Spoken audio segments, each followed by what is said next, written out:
more. Up first, we have Mauro Julka. Mauro is a community organizer with minorities and sub-communities from New York City. His professional interests focus on advocacy, education, and empowerment of gay, bisexual, and Latino communities. Up next, we have Eric Duquillo, who is an LGBTQ advocate. His purpose to educate the public and end the stigma affecting HIV-positive individuals through the use of his YouTube channel. Up next is Jasmine Lopez. Jasmine is the engagement specialist for the Center's Transgender Economic Opportunity Program, addressing the needs of transgender and non-conforming community. Up next is my colleague Elizabeth Rivera. Elizabeth is an advocate and activist community organizer for more than 20 years. Elizabeth is currently the HIV counseling, testing, and referral specialist at the Latino Commission. And then we have Justin Toro, is a licensed social worker currently working as the program manager with the Adolescent AIDS Program, which is housed at the Children's Hospital in the Bronx. So yeah, those are all of our people. And we're going to be starting the questions. After all the questions are finished, we're going to open the floor up to you guys if you guys have any questions for them. Well, I think that when we're talking about HIV testing, right, we have to think about the outreach strategies. So who are we trying to reach? Where are we going? And sometimes at what time, right? Because if we're trying to reach particular communities, like let's say we're trying to reach high school students, right? What would be the best way, or when is the best time to reach them? During school hours, right after they get out, in after school programs? Because we're seeing that a lot of young people are becoming sexually active earlier, like maybe even as early as middle school, and they don't have enough knowledge about what does sex mean, right? What are the risks that are involved? And because they're so young, they kind of have this mentality like, oh, it's never gonna happen to me. Oh, it just happens to this group of people or this age group. So I think that beginning to get them earlier in different areas and at different times can definitely help with that. I'm thinking also as well, social marketing campaigns are very important. I find that people connect with what they see if they see themselves in a marketing campaign. And again, like she said, it depends on who you're trying to target. And yeah, I think one of the major pieces for me is social marketing. Most definitely needs to be geared at the community that you are trying to target. It defeats the purpose to talk about needing to do the work within the community when you're not making the efforts to actually do the targeting in the social marketing developments.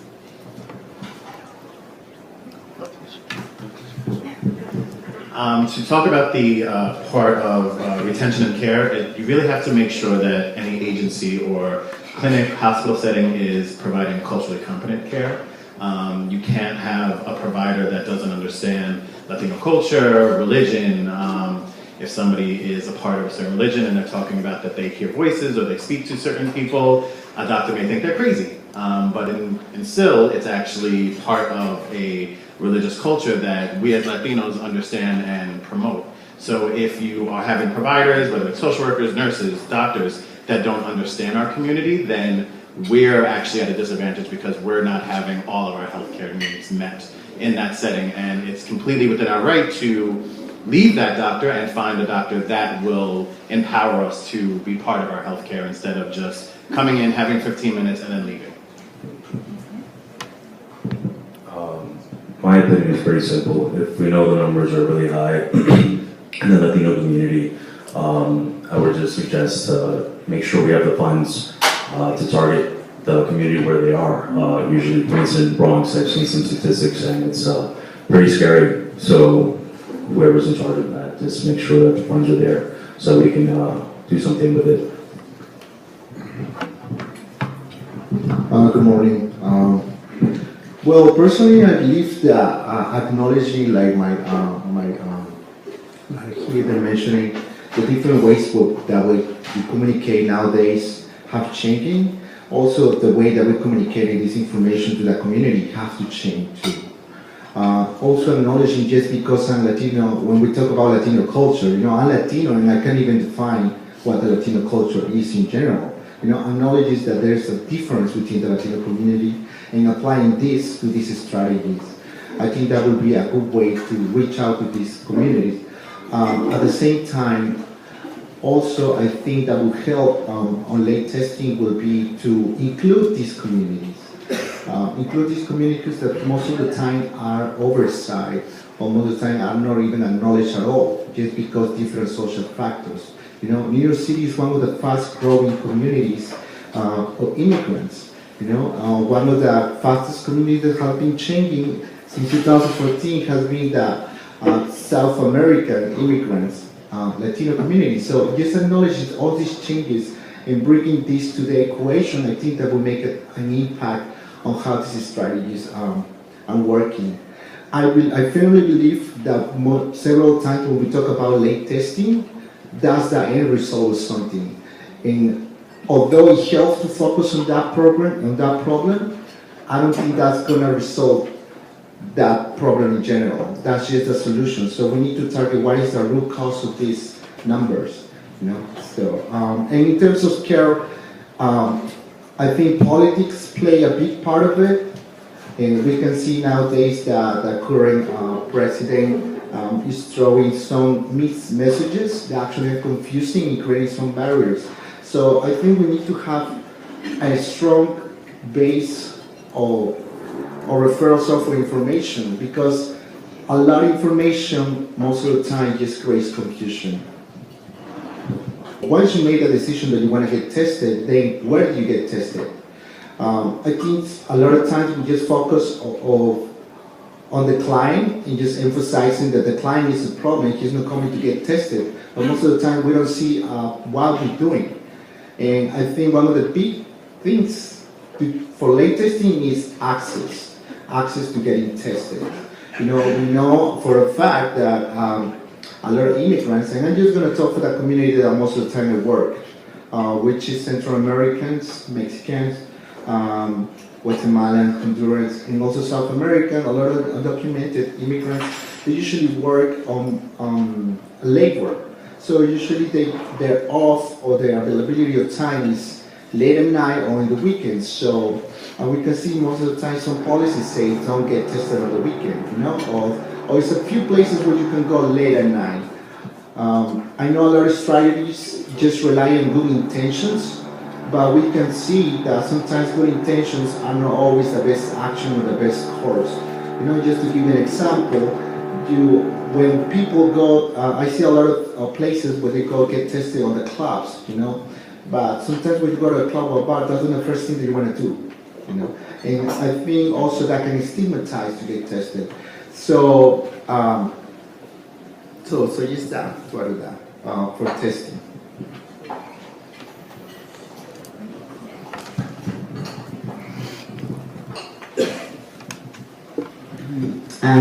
We actually do provide testing during the later evening hours at our program, as well as we do provide testing on the weekends as well. We're open on Saturdays. And we also provide testing at a mobile unit in front of a club. And I have found the opposite reaction, actually, that there are people that are actually welcoming to see our mobile unit there and our services being provided. I think that what we need to really work hard on is destigmatizing the idea of getting tested. Okay, I think it's very difficult for folks to want to get tested when, we're hearing, the messaging that is sounding as though it's not okay to get tested in certain areas. You should be able to get tested wherever you want to get tested if the service is being provided.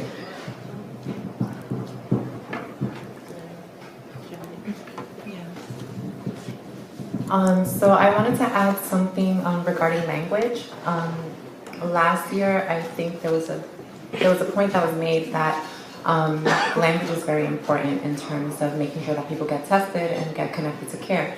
And it's not just about, okay, you're a monolingual Spanish speaker, so you need someone who speaks Spanish. It's also, you need someone that will be able to communicate what PrEP and HIV prevention means to you. Because the way that you talk about PrEP and HIV testing and HIV care will be different in Hunts Point in the Bronx than what it is in Bushwick, right? And who's going to be able to do that better? A community member that lives and works in the Bronx, right? Or someone who lives in Chelsea and goes up to the Bronx and tries to talk about these things. So it's not just about language in terms of whether you speak English or Spanish or French or Russian. It's also how can you communicate that language within the environment that you find yourself in and the community as well.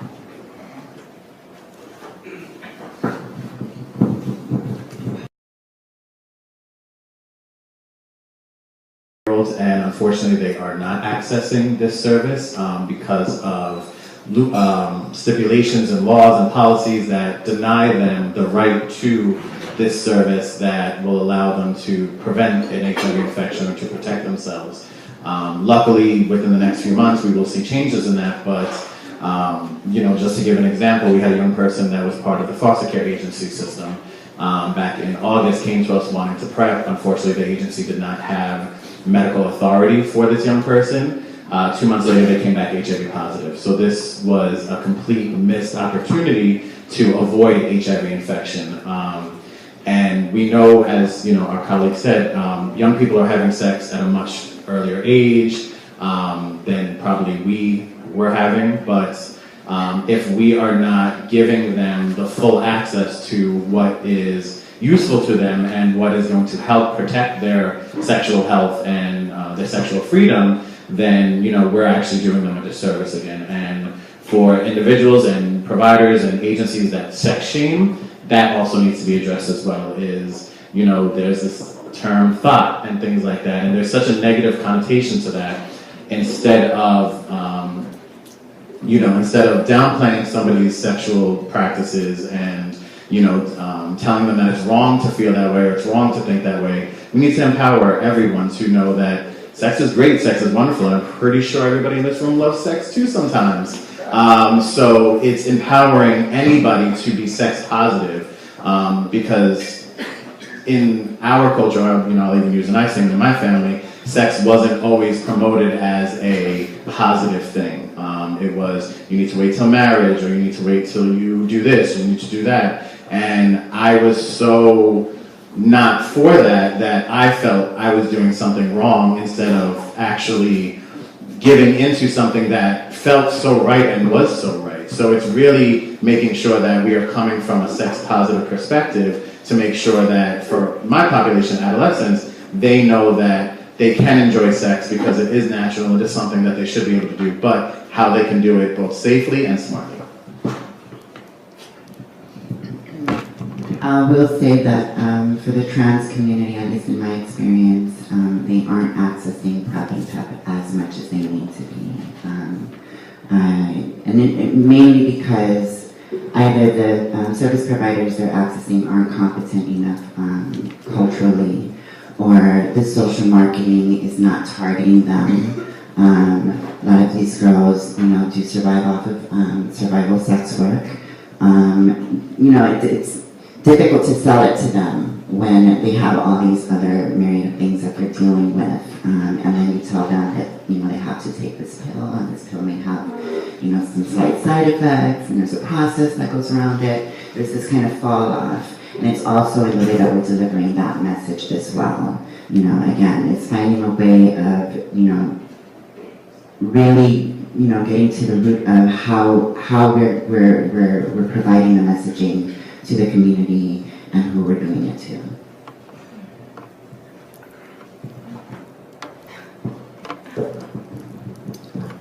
And I just want to add, well, in my work, I work predominantly with trans women of color around education and employment. And in my work specifically, I've found that they are being able to access PrEP and HIV services, but it's only because we're providing that bridge, right, between not accessing services versus accessing services.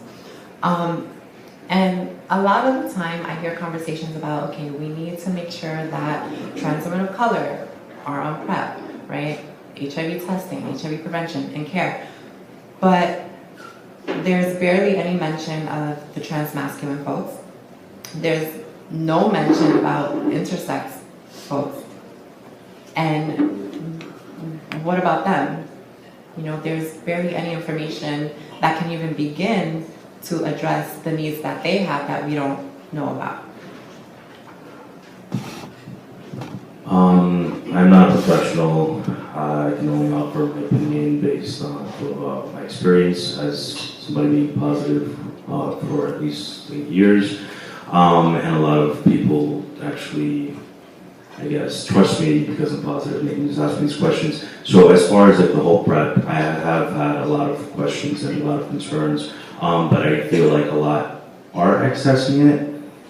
But what I don't think is being addressed is a lot of the side effects, because some of my friends who have asked me about PrEP are the ones that have been skeptical and have not been on it, and they just always bring up the same thing, the side effects. So I guess it is being offered, but maybe the information as far as, you know, what are the side effects and what are the long-term consequences, not so much. PEP, I barely hear about PEP.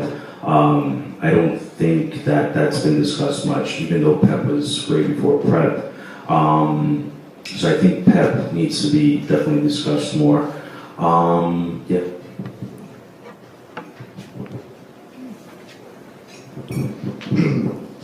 So in terms of PrEP, it would be interesting to find some reports that actually specify among access among race, immigration status and stuff. I don't think there's such report yet since the last presentation that I attended. I hear a lot of people accessing PrEP, but it would be interesting, like I said, to see what populations are accessing. One of the main barriers that I think I found in PrEP as a provider that can share, it would be mixed messages about PrEP. You know, and I think that's a challenge that we've been dealing with providers for a while. Because there's mixed messages. So most of the time clients, when they make the decision to access PrEP, sometimes they can find it a big challenge when they confront these different information just when they're in the right point to access that. You know, just to bring one, for example, PrEP is not free. PrEP is accessible, yes. You can access to that, yes, but it's not free. And just, I think, giving the message that this is free sometimes creates misconception. And there's a process you have to do because someone has to pay for that. Also, PEP is not free either, you know? And I can share the experience that for myself when it was really frustrating just to access PEP when I need it at the moment. So, although I think there's a lot of progress on that, I think providers have to be accountable for that, take accountability for that, because most of the time they are the main barrier for clients to access PrEP. I hear a lot of times, you know, you can talk to your doctor, you can talk to your nurse practitioner and stuff, but the truth of the matter is when you go to a provider, the doctor is not the first person you talk to, or the nurse is not the first person you talk to. Most of the time you talk to staff from the front, and sometimes they also create a barrier for clients. So I believe like a structural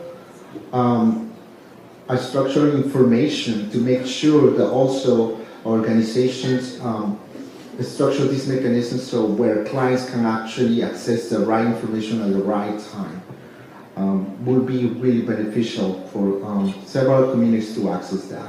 I sympathize. I think most of the times that there are certain communities that always prompt with the PrEP information, but I don't hear these discussions for other identities like that were mentioned here, like for the male trans community or for sub-communities of Brooklyn.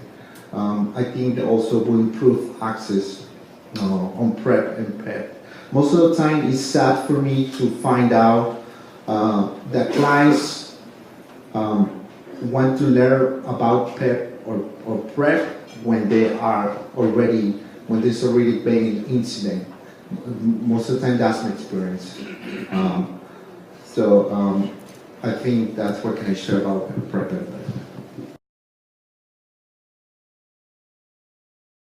Times when there's focus grouping and things like that, that there's actually not representation of the communities that their voices are not heard. So I think that's definitely the first step, is making sure that their voices are heard, because they are the content experts. I can't speak as a cis male on the trans male community because that's not my experience and I have no expertise in that. Yes, I may work with that population, but I have not lived that experience and I have not had that type of experience. So in order to, I hate the word target, so I really hope one day we remove that terminology of targeting populations. They're more priority populations, if you will. I'm hoping that one day we will have individuals from those priority populations sitting at these tables and sitting at these focus groups and sitting on community advisory boards and state boards and national boards, so this way their voices are heard. So until we can do that, we are just going to continue having this conversation amongst people who are not living that experience. So until we can actually bring them to the table and have them represented, we're not going to be able to get those answers. I'm actually glad that you brought up that point, because I think the major impact that happens, it's not just about doing culturally competent service providing, but it's also about hiring us, okay? It's highly important for a transgender non-conforming individual to walk into an organization that's providing a very essential service and not only be able to access their service and receive the service that they're seeking based on their specific, reality, on their authentic truth, but to be able to speak to someone who comes from that experience, being able to speak to another trans woman, to another trans man, to someone who actually they can relate to on that level. I think it's been challenging, I think, for me as a trans woman working for organizations and sometimes hearing somebody say, oh, you're the token trans woman working on stuff. How is that? And the reality of it is that, there aren't enough organizations that are diversifying their staff enough for that reality to, for that stigma to be removed, We are competent enough to do this work. We are competent enough to speak for ourselves, for our communities, for our own needs, if given the opportunity. So historically, the thing that has happened is that our community has become disempowered in some ways because we have not been given that opportunity to become the strong community that we can be. And this is why we continue to see this community fall, to the wayside at time. And again, I go back to, it's not just about hiring us, it's about doing competence. So don't speak to me and tell me, oh, we have these services. I want to see you do the work. Actions speak louder than words. Actions speak louder than words. I need to see you put in the work. I don't need to hear you say you're going to do it. I need to see it happen. And I think that's been the frustration from the trans community as a whole, is that we keep hearing, this is what we want to do, this is what we want to do, yet we're not seeing it happen. Okay. Thank you. I want to further expand on representation and making sure that other communities' voices are heard. And one of the ways that we can begin to do that is to assure that we have correct data collection. Because up until recently, one of the main reasons why we were able to even gather, data on transgender women was because we finally realized, oh wait, we're not supposed to be putting transgender women as MSMs. So when you think about transmasculine folks, are they lumped in as women that have sex with, men or with other women? What about intersex folks as well? Where do they fall? Do they fall into one of those other categories and they just kind of get lost to that so-called translation of that data collection? I think when we begin to address that, we'll be able to see that there's a lot of need that we were ignorant to before and we just completely overlooked.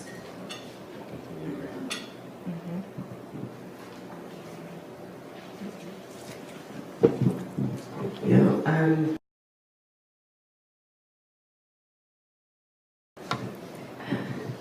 I honestly don't think so. It's a very straightforward answer. I honestly don't think so. I've never seen like a Spanish language forum or panel talking about ending the epidemic by 2020. And I think it's important to have those spaces there because we need to call in and hold the Latino community accountable as well. They need to feel and recognize that they're a necessary part of this conversation. And I also want to add that in all this talk about ending the epidemic, every single time that I hear about, people living with HIV, making sure that they get into care, the first and foremost, is always, to get them, to a low viral load so they don't pass the virus to others. But what about them actually being healthy? What about the support that they need, constantly? Because some things are going to be harder than others, I'm sure. I'm not positive, but I'm trans and I know that some days are harder than others. So probably living with HIV, it's probably the same way. There's daily reminders that, you're living with this. So I think that just as a whole, right, to understand the epidemic and ending the epidemic, we have to make sure that we have to destigmatize what it means to live with HIV. And we have to begin to look at HIV and people living with it as, okay, these are people who are living with an infection that needs to be treated, and not people who are just carrying a virus and we have to make sure that they don't pass it to other people. This actually brings up a perfect point, is that we've failed in our community because unfortunately there have been forums, but obviously nobody's heard about them. So that means the promotion, the execution has not been successful, and that is hopefully a call to action that we need to do a better job at promoting this and making sure that these types of forums are available. But it's not only our communities, as Latinos or not as the trans community, it's also, populations that aren't these prioritized populations, as the Asian community, the South Asian community, the, Caucasian community. If we're on a path where HIV treatment is for all because no one is exempt from becoming HIV positive, then we need to mirror those images the same way we are doing for targeting HIV prevention. It needs to be prevention for all. Because when we prioritize men who have sex with men, we're losing on those heterosexual identified individuals. If we are only identifying trans women, we're now losing trans men. So unfortunately, when we hone in on one population at a time, we are then forgetting about everybody else that is at the table or that should be at the table. So instead of, again, this word targeting, instead of targeting one population, we need to learn how to message for all, but relate to all at the same time. Is that, my experience is going to be very different from anybody sitting at this table. So we need to make sure that a message that works for me might also work for them, and vice versa. It's difficult to do, but guess what? That means we have to start working harder. And we need to make sure that in 3 years, because we are 3 years away from 2020, that we are going to make this mark. And if we don't, what is that going to do for us as a state? What happens if we fail? I think that conversation has not happened at all. I think all the resources have been pushed into this into the ending the epidemic, and I am hoping and I am so for that it's going to happen, but we need to start thinking about the what ifs. What if this does not happen? What do we do then? What happens when 2020 rolls around and we do not reach this number? Does that mean we failed, or does that mean we pick up and we work a little harder? So it's really about making sure we're being inclusive of all populations while knowing that there are certain populations that need a little bit more support, a little bit more prioritizing. But again, once we start doing that and once we start singling out communities, we are now forgetting about the other communities that are just as important.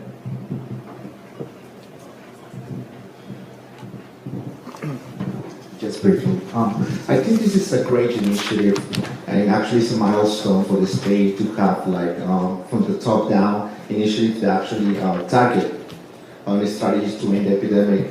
However, like any strategy, I think it has loose ends, And that's, I think, our focus should be as providers to focus on that. How can we improve that? Because we might not get the result that we're waiting for 2020, but I think it's a great start to political initiative to congregate all organizations and also the government into be a part of the solution that's going to be for the good of the community. So yeah, and I think I attended one forum, but one of the things that wasn't seen there is inclusion. Inclusion, and I think that's a great challenge, especially in big cities like New York. That diversity is such diversity, such different type of culture that sometimes it's hard to reach everyone. So I think culture plays a big role in how we deliver information and how information is processed. So we need to include this. We need to include this because it makes a difference. Also acknowledge that communication is changing. Just to give you an example, a lot of people don't even answer the phones now, they use text. You know, the young generation most of the times are on social media.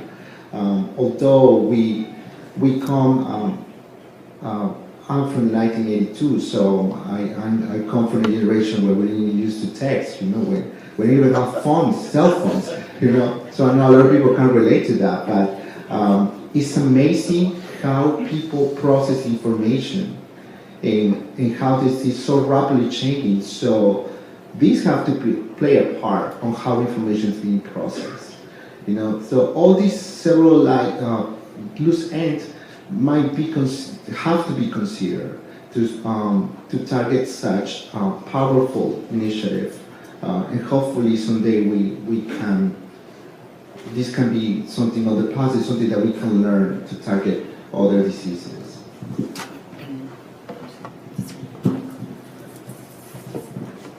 I think what's also important is that sometimes we get stuck in a box, and we are not challenging ourselves to step out of that box.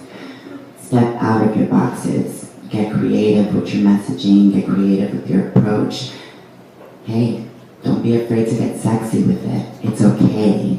I think that one of the things that I've experienced or I've observed has been that a lot of organizations have shied away from being sexy or provocative with their messaging to appease the conservative funder. And what you're doing is you're losing the interest of the populations that you're attempting to connect with. You're no longer speaking to them anymore. You're just speaking at them. And, you know, for me, well, one thing that I enjoy is being able to look at an advertisement, you know, and see that, you know what, you went there with it. Thank you. You know, you pushed the envelope. You got my attention. You know, it works. I think that when you start streamlining and you start trying to get corporate in your ideas of the way that you want to connect with the community, you're definitely going to start losing the interest of the community.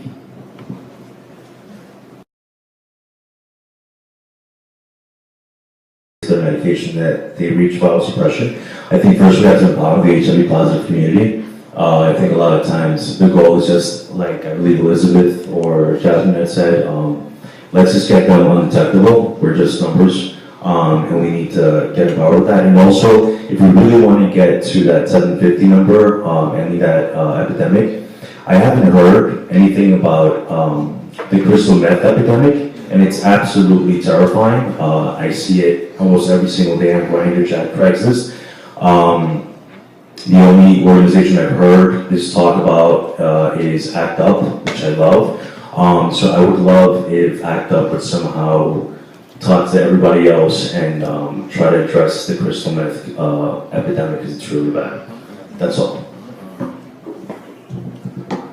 Do you have a question, anyone? Oh, good.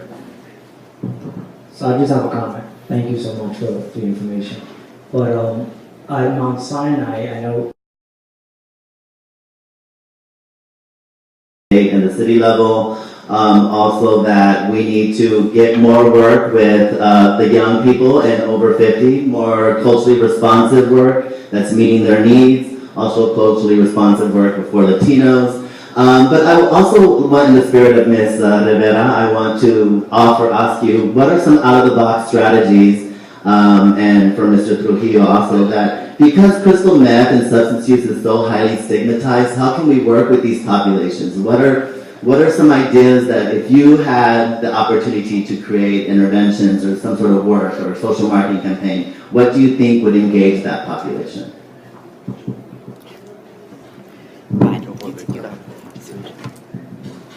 As far as crystal meth, I see it every day on Grindr, Jacked, Adam, and especially Craigslist. And I think a lot of these applications and places where hookup apps or whatever you want to call them are not being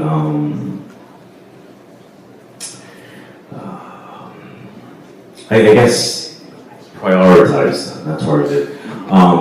I think maybe some sort of advertisement where there's, support groups for meth addicts, meth addiction.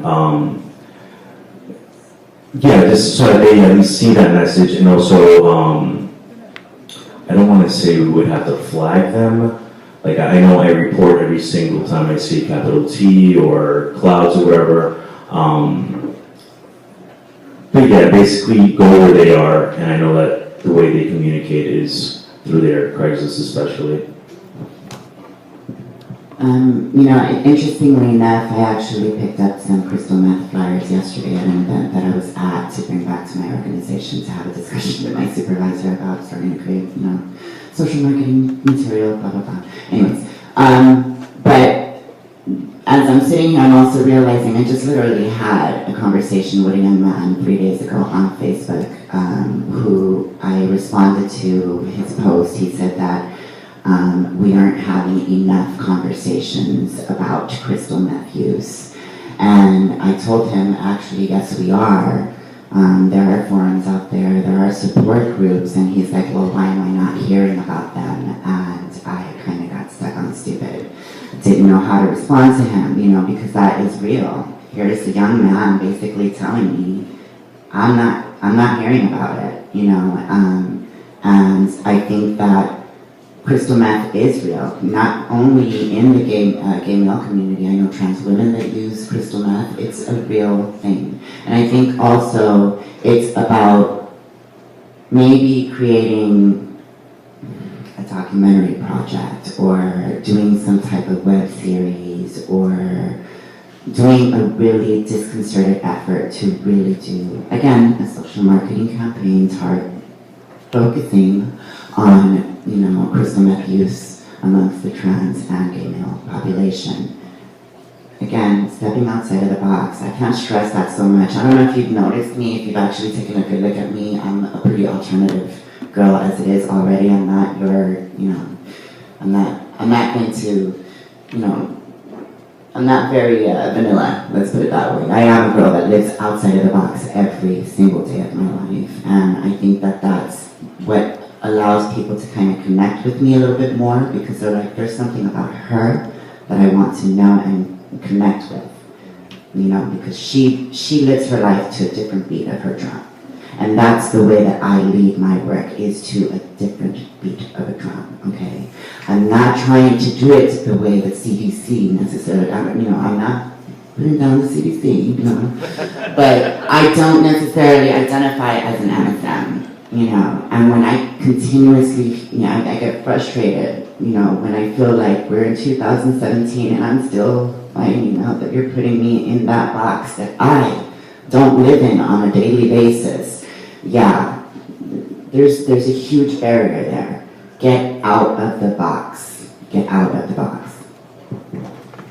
Thank you, Elizabeth. I want to celebrate you. I prefer Rocky Road over vanilla any day. Do we have any other questions? Yes, please. I want to thank you all for being here today. I think, there are amazing efforts to end the epidemic in New York City and statewide, especially for Latinos, but we cannot ignore social determinants of health that are perpetuating these disparities, such as poverty, education attainment, immigration status, and whether people are naturalized or not naturalized, all those issues, right? Those play a role